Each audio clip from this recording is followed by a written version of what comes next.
Hello, Bay Area. I'm Lenny Williams, and you are in the spotlight.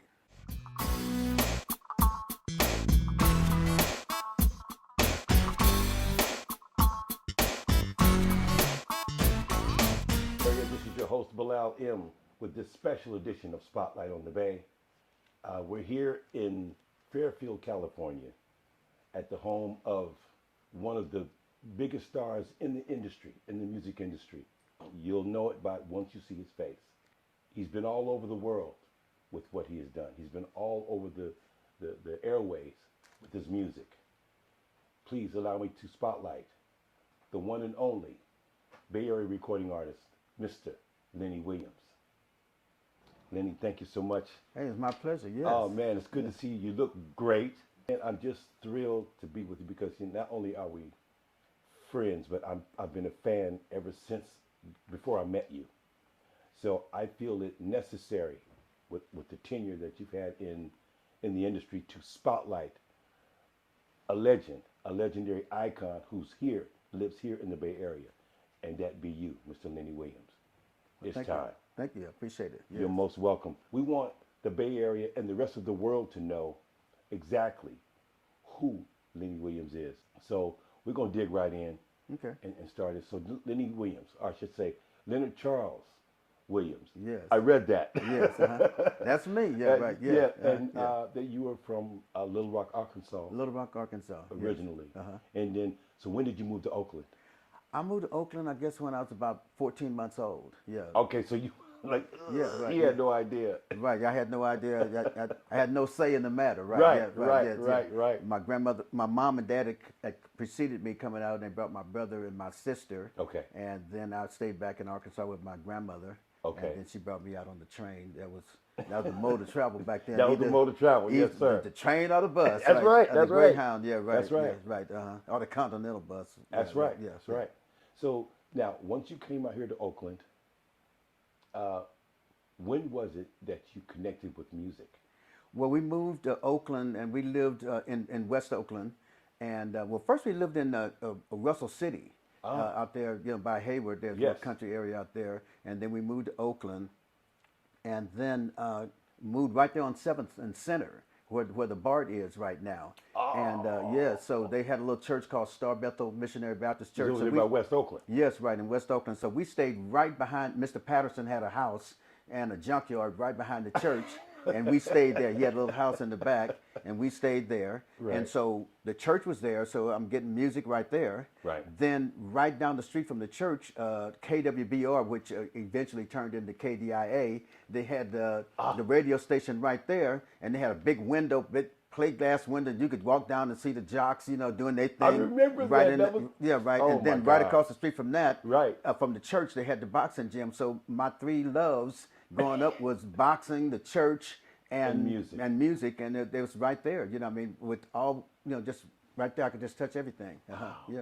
So your induction into music, was it through the church? Was it through the choir? I sang in the choir. I sang in the little kids choir, 3, 4 years old. There it was. And started doing that. And then, eventually became a teenager and, started hanging out, with all the who's who in church then. So that was the Stewart family with the Sly and his family, and then the Hawkins family, and then Odia Coates that sang Having My Baby with Paul Anka. So I grew up with all of them, the Gill family. It's just everybody, and we have little musicals and stuff. And talent shows. And then I was a teenage preacher, so get out of here. Yeah, so then so I'm kind of like officiating a lot of the stuff and everything. Wow.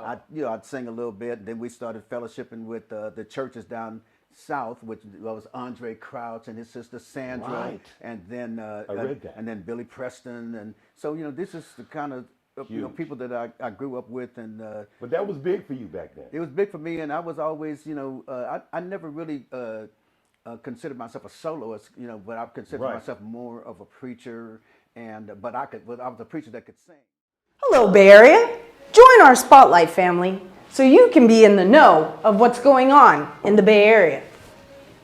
We're going to keep you informed on information, education, and entertainment that can and will change your life. It's a new day with Spotlight on the Bay.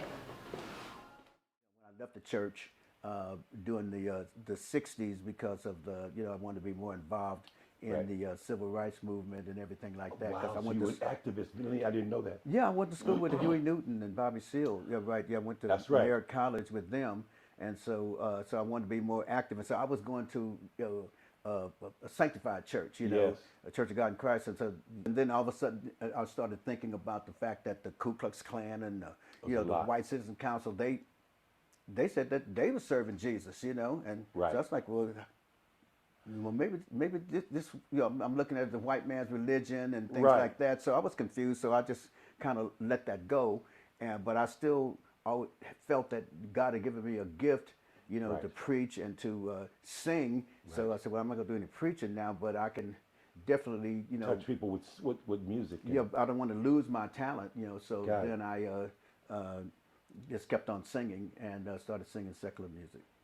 Well, now, so you talking, 70s, early 70s, from the late 60s and the early 70s, being around, Black Panthers and whatever, because that's when Huey and all those guys became somebody. Right. So at that time, had you signed with anybody, or had you, did any secular music that was a hit that came out? Somewhere around I guess when I was around about 19 or 20, I was working over in San Francisco, and I met this guy. We catch the bus to work, and I'd be singing. And a matter of fact, Ed Hawkins used to catch the same bus, right? Yeah, right. So me and Ed be talking, about the church music they used to do, and then I'd be singing. And so this guy's like, man, why don't we go down to the Showcase Lounge, and they have a talent show on Thursday, and I'm gonna be your manager. And so we go down there, right? So you win $20, and he took 10, right? He's from West Oakland, right? He's like, Those were trying times. Yeah, he was Okay, he was the West Oakland Colonel Parker. Like Colonel Parker took 50% of Elvis, yes, he took 50% of the music, right? Of my little $20. And so then I wound up one night. A guy named Ray Shanklin was there. He was the A&R for Fantasy Records. And Fantasy. So, yeah, right. Fantasy Records. Fantasy Records in San Francisco at that time, over on Treat Street. And Okay. so over in the Mission area. Right. And so then he asked me if I wanted to make a record. And I was like, yeah. And so then took me over there. Then I met John Fogerty. John was working in the. I read that. John was working in the stock market. I mean, in the stock room at that time. Right. And he had a little band called the Gollywogs. And John Fogerty. yeah, we right. all know who that is. yeah, from Creedence Clearwater. Right. Eventually, Yes. they evolved into Creedence Clearwater Right, Revival. And right. the guy that had the biggest hit, who was a star at Fantasy at that time, was Roger Collins. She looking good, right?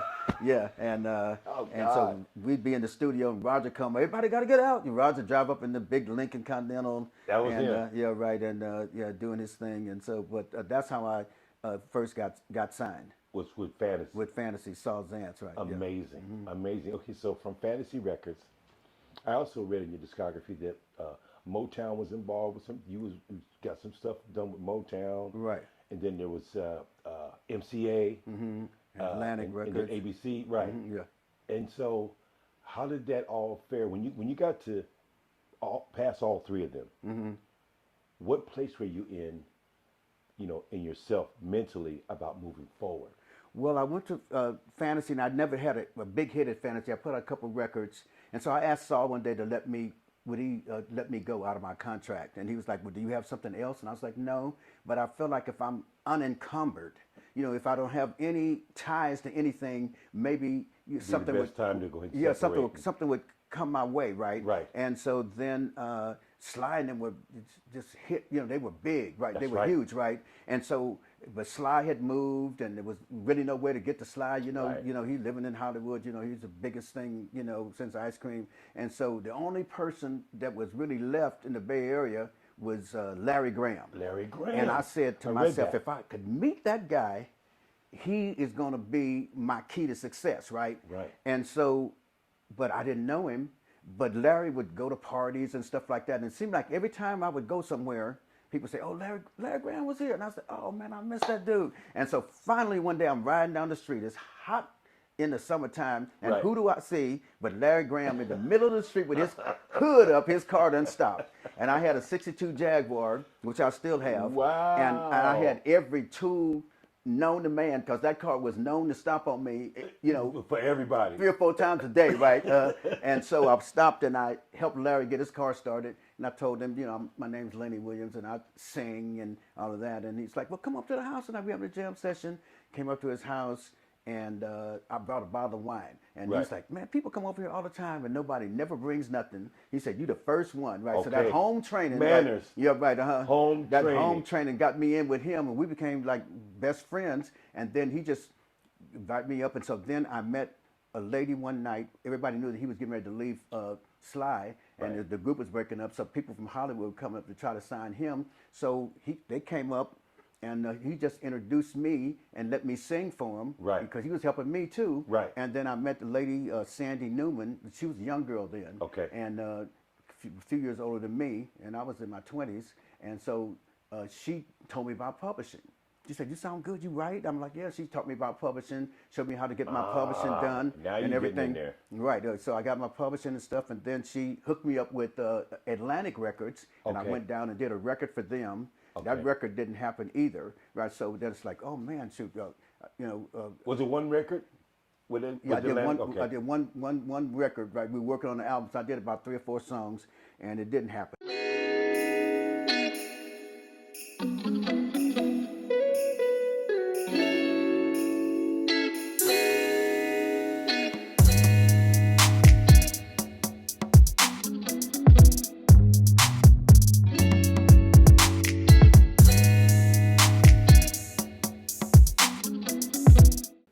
Fantasy thing didn't happen. The thing at Atlantic didn't happen. Okay. And then Larry was we were working on the music that he was doing for Graham Central Station, right? Right. So I'm singing, and everything. And so then he says, we're gonna bring some horns over. And so he brought these horn players over, and that was Tower Power horns, right? But I had met them. Okay, here we go. So I had met them maybe 3 years before that, right? Even before I knew Larry, because I had done a record on Fantasy, and a friend of mine had hooked me up with this band called the Motown Soul Band down in Fremont. Right. But they were all young. They were younger than me. Half of them was just out of high school, and the other half was still in high school. Right. So it's like, we could do. I wanted to sing in clubs, right? And so in come them. I said, oh, those are little dudes from the Motown Soul Band. So we re-hooked up, and then Louis Gordon from San Francisco. Oh, Lou Gordon, yes. Yeah, Lou Gordon. Yes. Was their manager. So then, so Lou's like... Back then? Yeah, he was their manager, right? Wow. Yeah, right. Before I even joined the band, Lou was their manager, right? So then Lou, Larry said, man, you got to try to hook Lenny up. And so then Lou would always ask me to sit in. Then he asked me to write. So I started writing for the band. You sitting and they setting you up. Okay. Then I took off for a whole year. Okay. And traveled around with Sly and Larry and... You did get some stage time in, okay? Yeah, and trying to make things happen. Right. And then it was like, well, I got to go back to work. My whole year is up. Right. And then I went and hung out with Mimi, Emilio Castillo, over at Emilio, yes. yes. Yeah, right at Wally Heider's, and they're working on their new album. And so then I said, Wally Heider. I said, I know that they were having. Studio. Yeah, but I said, I know they're having problems with Rick. Maybe this may be something they might. Open something up for you. Might open something up, but I was there all night. He ain't said nothing. Okay. He said, man, this. So then 2 days later, he called me. You want the gig? I was like, hell yeah. And so then I went. Exactly like that. Just like that. Because I was going back to work that Monday, and I was just like, my music career is over with. I'm going to get my 30 years in with Ford Motor Company, working on the assembly line. And so then they went to the studio that Monday, took all his vocals off. And I did This Time It's Real, So Very Hard to Go. The ones that took off. The ones that took off, right. Oh, there it is. Then there is the name Lenny Williams. Right, that is in the public's eye. Right, So then, boom, I did that. And then we did 2 more albums. Because that's when I heard you. Right, Was all those ain't songs. Nothing I can say. Yeah, right, all over the world, right. Man. And then we did Back to Oakland. That's when I started. Then that's when I wrote about 3 or 4 songs on the album. And then we did Urban Renewal. And then I left the band. What about What Is Hip and all that? Yeah, we did What Is Hip, right? That was on that first album I did, right? Okay. Yeah, right. That was a hit. Yeah, What Is Hip, So Very Hard to Go. Yes. Below Us All the City Lights, all that stuff. Don't Change Hearts, which in the middle of the string, which I wrote with Johnny Guitar Watson. Yeah.